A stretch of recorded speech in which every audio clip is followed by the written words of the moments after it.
بسم اللہ الرحمن الرحیم وَتَرَى كُلَّ أُمَّةٍ جَاثِيَةً كُلُّ أُمَّةٍ تُدْعَى إِلَى كِتَابِهَا، اور آپ دیکھیں گے ہر گروہ گھٹنوں کے بل گرا ہوا پڑا ہوگا، بیٹھا ہوگا، ہر فرقے کو اس کی کتاب کی طرف بلایا جائے گا۔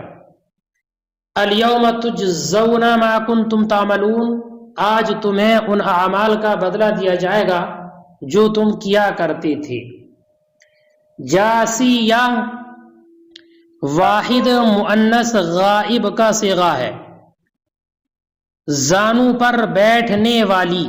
گھٹنوں کے بل گرنے والی۔ جسو یا جسیون سے بنا ہے یہ، اور اس آیت کریمہ میں جاسیہ جمع کی جگہ پر مستعمل ہے، جیسے کہ جماعت قائمہ یہ مستعمل ہے۔ تو جاسیہ کا معنی گھٹنوں کے بل گرنا، گھٹنوں کے بل گرنا۔ مفسر نے اس کی دو تفسیریں بیان فرمائیں کہ وہ قومیں اس دن گھٹنوں کے بل پڑی ہوں گی، او مجتمعہ یا جمع ہوں گی،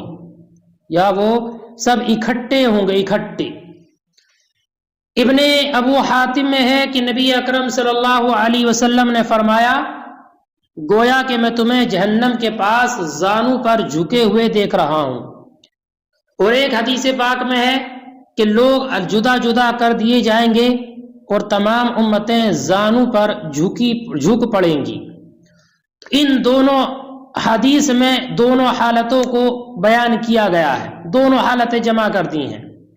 تو دراصل دونوں تفسیروں میں ایک دوسرے کے مخالف نہیں ہے، بلکہ حدیث کے موافق ہے، دو الگ الگ حالتوں کا ذکر ہے۔ اللہ فرماتا ہے وَتَرَى كُلَّ أُمَّةٍ جَاثِيَةً، اور آپ دیکھیں گے ہر امت کو، کل امتن اہل دین، جاسیہ گھٹنوں کے بل پڑے ہوئے، علی الرکب، او مجتمعۃ، کل امت تدعا الی کتابها، ہر امت کو بلایا جائے گا اس کے اعمال کی کتاب کی جانب، کتاب اعمالها، ویقال لهم، اور ان سے کہا جائے گا الیوم تجزون ما کنتم تعملون، آج تم بدلہ دیا جائے گا اس کا جو تم کیا کرتے تھے، اے جزاء یعنی اس کی جزا۔ ھذا کتابنا ینطق علیکم بالحق، اللہ فرمائے گا یہ ہماری کتاب ہے جو تم پر حق کے ساتھ بولتی ہے، کہ جب قیامت کے دن مؤمنین اور مسلمانوں کا اور کافروں کا حساب و کتاب ہوگا تو اس وقت میں ہر ایک کے نامہ اعمال اس کے سامنے ہوں گے، کافروں کے نامہ اعمال بھی، مؤمنین کے نامہ اعمال بھی۔ اللہ تعالیٰ نے فرمایا کہ ہر گروہ اپنے نامہ اعمال کی طرف بلایا جائے گا، اور ایک دوسری آیت کریمہ میں سورہ زمر میں ارشاد فرمایا وَوُضِعَ الْكِتَابُ وَجِيءَ بِالنَّبِيِّينَ وَالشُّهَدَاءِ وَقُضِيَ بَيْنَهُمْ بِالْحَقِّ وَهُمْ لَا يُظْلَمُونَ، کہ نامہ اعمال رکھا جائے گا اور نبیوں اور گواہوں کو لایا جائے گا، آج تمہیں تمہارے ہر عمل کا بدلہ بھرپور دیا جائے گا، ہے نا، اور ان پر ظلم نہیں کیا جائے گا۔ اور ایک آیت کریمہ میں ارشاد فرمایا سورہ قیامہ میں یُنَبَّأُ الْإِنسَانُ يَوْمَئِذٍ بِمَا قَدَّمَ وَأَخَّرَ، کہ انسان کو ہر اس چیز سے باخبر کر دیا جائے گا جو اس نے آگے بھیجی اور پیچھے چھوڑی۔ تو اعمال نامہ جو ہمارے حکم سے ہمارے امین اور سچے فرشتوں نے لکھا ہے، وہ تمہارے اعمال تمہارے سامنے پیش کر دیے جائیں گے۔ جیسے کہ ایک آیت کریمہ میں اللہ نے فرمایا وَوُضِعَ الْكِتَابُ فَتَرَى الْمُجْرِمِينَ مُشْفِقِينَ مِمَّا فِيهِ وَيَقُولُونَ يَا وَيْلَتَنَا مَا لِهَذَا الْكِتَابِ لَا يُغَادِرُ صَغِيرَةً وَلَا كَبِيرَةً إِلَّا أَحْصَاهَا، سورہ کہف کی آیت مبارکہ ہے۔ یعنی نامہ اعمال سامنے رکھ دیا جائے گا تو تو کہے گا، تو دیکھے گا کہ گناہگار اس سے خوف زدہ ہو جائیں گے اور کہیں گے ہائے ہماری کمبختی، اور عمل نامے کی تو یہ صفت ہے کہ کسی چھوٹے بڑے عمل کو قلم بند کیے بغیر اس نے چھوڑا ہی نہیں ہے، جو کچھ انہوں نے کیا سب ان کے سامنے حاضر ہوگا، سب ان کے سامنے موجود ہوگا، تمہارا رب کسی پر ظلم کرنے والا نہیں۔ پھر اللہ نے فرمایا کہ ہم نے محافظ فرشتوں کو حکم دے دیا تھا کہ وہ تمہارے اعمال لکھتے رہیں جو بھی تم دنیا میں کرتے ہو۔ اور حضرت ابن عباس وغیرہ رضی اللہ تعالیٰ عنہ فرماتے ہیں کہ فرشتے بندوں کے اعمال لکھتے ہیں، پھر انہیں لے کر آسمان پہ چڑھتے ہیں، تو آسمان کے دیوان عمل وہ فرشتے ان کو لوح محفوظ میں لکھے ہوئے اعمال سے ملاتے ہیں، جو ہر رات ان کی مقدار کے مطابق ان پر ظاہر ہوتا ہے، جسے اللہ تعالیٰ نے اپنی مخلوق کی پیدائش سے پہلے ہی لکھ دیا ہے۔ تو جب فرشتے اس سے ملاتے ہیں تو ایک حرف کی بھی کمی زیادتی نہیں پاتے۔ پھر اللہ کے رسول نے اسی آخری جملے کی آیت کریمہ کا تلاوت فرمایا۔ سنو، فرماتا اللہ تعالیٰ ھذا کتابنا ینطق علیکم بالحق، یہ ہماری کتاب ہے دیوان الحفظہ، دیوان الحفظہ، یہ ہمارے فرشتوں کا دیوان ہے، یہ ہمارے محافظ فرشتوں کا، حفاظت کرنے والوں کا دیوان ہے۔ ینطق علیکم بالحق، جو تم پر حق کے ساتھ بولتی ہے۔ انا کننا نستنسخ، انا کننا نستنسخ، بے شک ہم انہیں محفوظ کر رہے تھے، نستنسخ محفوظ کر رہے تھے، لکھوا رہے تھے، ما کنتم تعملون، وہ جو تم کرتے تھے۔ نستنسخ، نستنسخ یہ جمع متکلم مضارع کا صیغہ استفعال سے، معنی ہم محفوظ رکھ رہے تھے یا ہم لکھ رہے تھے، نسخن سے معنی زائل کرنا، بدلنا، منسوخ کرنا۔ اللہ تعالیٰ نے فرمایا نثبت ونحفظ، ہم ثابت کر رہے تھے اور محفوظ کر رہے تھے اس کو جو تم کرتے تھے۔ فاما الذین آمنوا وعملوا الصالحات، تو وہ لوگ جو ایمان لائے اور نیک کام کیے، فیدخلہم ربہم فی رحمتہ، تو داخل کرے گا انہیں ان کا رب اپنی رحمت میں یعنی جنت میں۔ ذالک هو الفوز المبین، اور یہی بڑی کامیابی ہے، البین الظاہر۔ واما الذین کفروا، اور رہے وہ لوگ جنہوں نے کفر کیا، فیقال لہم، تو ان سے کہا جائے گا، ان سے کہا جائے گا، افلم تکن آیاتی تتلا علیکم، آیاتی سے مراد قرآن، کیا میری آیات یعنی قرآن تم پر تلاوت نہ کیا جاتا تھا؟ فاستکبرتم، تو تم نے تکبر کیا، تکبرتم، وکنتم قوم مجرمین کافرین، اور تم کافر قوم تھے، مجرم قوم تھے۔ وَإِذَا قِيلَ، اور جب کہا گیا تم سے اے کافرو، ان وعد اللہ بالبعث، بے شک اللہ کا وعدہ بعث کے بارے میں حق ہے، والساعہ لا ریب، اور قیامت اس میں کوئی شک نہیں، والساعۃ رفع کے ساتھ بھی پڑھنا جائز ہے، اور والساعۃ نصب کے ساتھ بھی پڑھنا جائز ہے، اور قیامت اس میں کوئی شک نہیں، فیہا اس میں، قلت تم بولے، ما ندری ما الساعہ، ہم نہیں جانتے کہ قیامت کیا ہے، تو تم نے یہ کہا تھا کہ ہمیں نہیں معلوم کہ قیامت کیا ہے، ان نظن الا ظنا، ہم تو محض تھوڑا سا گمان کرتے ہیں، ان نظن الا ظنا، ہم گمان نہیں کرتے مگر گمان۔ قال المبرد، امام مبرد نحوی نے کہا، اصلہ ان نحن الا نظن ظنا، اس کی اصل ان نحن الا نظن ظنا ہے، وما نحن بمستيقنين، اور ہم پورا یقین کرنے والے نہیں تھے، اور ہم پورا یقین کرنے والے نہیں تھے، وما نحن بمستيقنين انها آتیہ، اس بارے میں کہ قیامت آنے والی ہے۔ قال المبرد اصلہ ان نحن الا نظن ظنا، سنو ذرا ناظر رکھنا، اصل میں ایک اعتراض کا جواب مصنف نے یہاں پر دیا، اور وہ اعتراض یہ کہ ظنن جو ہے، ظنن یہ مصدر ہے، تاکید کے لیے واقع ہے، اور جو مصدر تاکید کے لیے واقع ہو تو وہ استثناء مفرغ نہیں بنتا، استثناء مفرغ نہیں بنتا، حالانکہ یہاں پر ظنن مصدر استثناء مفرغ بنا ہے، واقع ہوا ہے، اس لیے کہ اس سے ایک ہی شے کا اس بات اور اسی کی نفی لازم آتی ہے، کہتے ہیں ان نظن، ہم گمان نہیں کرتے، الا ظنن مگر گمان، تو ایک ہی شے کی کا اس بات اور اس کی نفی لازم آتی ہے، اور یہ جائز نہیں۔ یہ تو ایسے ہی ہے جیسے کہ کوئی انسان کہے ما ضربت الا ضربت، اور یہ استثناء کل عن الکل ہے، اور یہ جائز نہیں بالاتفاق، تو اس کا جواب مفسر علام نے یہ دیا، کہا کہ یہاں پر نحنو محذوف ہے، اور نحنو کا اضافہ کر کے جواب دیا، اور بتایا کہ مستثنی مستثنی منہ سے متغیر ہے، اس لیے کہ نفی کا مصداق محذوف ہے، نحنو محذوف ہے، اور اس بات کا مصداق نظن ظنن ہے، نظن ظنن ہے۔ فرماتے مبرد نے کہا اصلہ ان نحن الا نظن ظنا وما نحن بمستيقنين، اور ہم اس بات کا یقین رکھنے والے نہ تھے، انها آتیہ، کہ قیامت آنے والی ہے، ہمیں اس بات کا یقین نہیں تھا۔ حضرت ابو ہریرہ رضی اللہ تعالی عنہ کہتے ہیں کہ نبی اکرم صلی اللہ علیہ وسلم نے ارشاد فرمایا، کہ قیامت کے دن اللہ تعالیٰ زمین کو اپنے پنجے میں لے لے گا اور آسمانوں کو اپنے داہنے ہاتھ میں لپیٹ لے گا، اور پھر فرمائے گا میں بادشاہ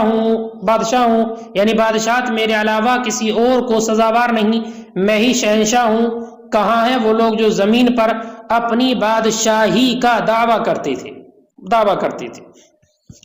زمین کو اپنے پنجے میں لے لینے اور آسمان کو اپنے دائنے ہاتھ میں لپیٹ لینے سے مراد یہ ہے کہ اللہ تعالیٰ کا شاید ان دونوں زمینوں اور آسمان کو تبدیل کر دینا ہے، جیسے کہ ایک آیت کریمہ میں اللہ نے ارشاد فرمایا یوم تبدل الارض غیر الارض والسماوات، یہ مراد ہے کہ اللہ تعالیٰ ان کو بدل دے گا، ان کو تبدیل کر دے گا۔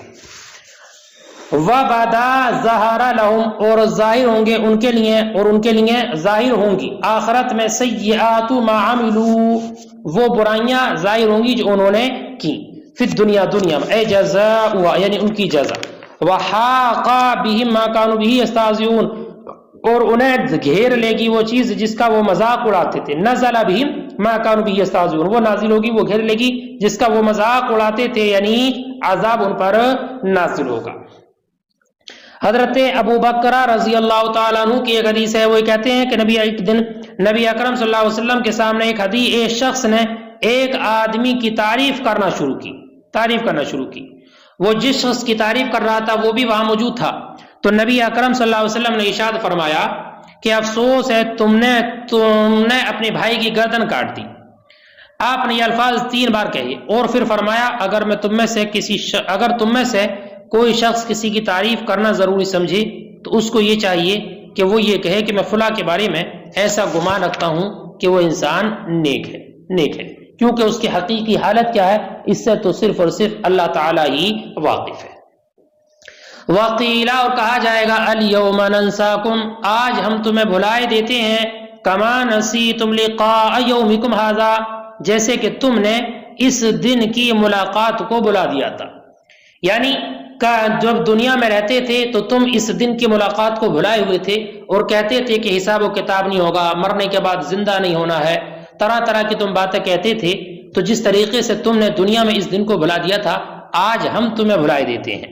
وقیلا، اور کہا جائے گا الیوم ننساکم، آج ہم تمہیں بھلائے دیتے ہیں، نترککم یعنی ہم تمہیں چھوڑ دیتے ہیں، بھلانے سے مراد نترککم فی النار، ہم تمہیں جہنم میں چھوڑ دیتے ہیں، کما نسیتم لقاء یومکم ھذا، جیسے کہ تم نے اس دن کی ملاقات کو بھلا دیا تھا۔ لقاء یومکم ھذا ای ترکتم العمل للقائہ، یعنی اس دن کی ملاقات کے لیے تم نے عمل کو ترک کر دیا تھا۔ وما اواکم النار، اور تمہارا ٹھکانہ جہنم ہے، وما لکم من نصیر، اور تمہارے لیے کوئی مدد، من ناصرین، اور تمہارے لیے کوئی مددگاروں میں سے نہیں ہے، مانعین منہ یعنی اس کے عذاب سے روکنے والا نہیں ہے۔ ذالکم بانکم اتخذتم آیات اللہ، یہ اس سبب سے ہے کہ تم نے مذاق اڑایا اللہ کی آیات کا یعنی قرآن کا، اس سبب سے کہ تم نے اللہ کی آیتوں کو مذاق بنا رکھا تھا۔ وغرتکم الحیات الدنیا، اور تمہیں دنیاوی زندگی نے دھوکے میں ڈالا، وغرتکم الحیات الدنیا، تمہیں دنیا کی زندگی نے دھوکے میں ڈالا، حتی قلتم، یہاں تک کہ تم نے کہا لا بعث ولا حساب، کہ نہ کوئی حساب ہے اور نہ کوئی مرنے کے بعد زندہ ہونا ہے۔ فالیوم لا یخرجون،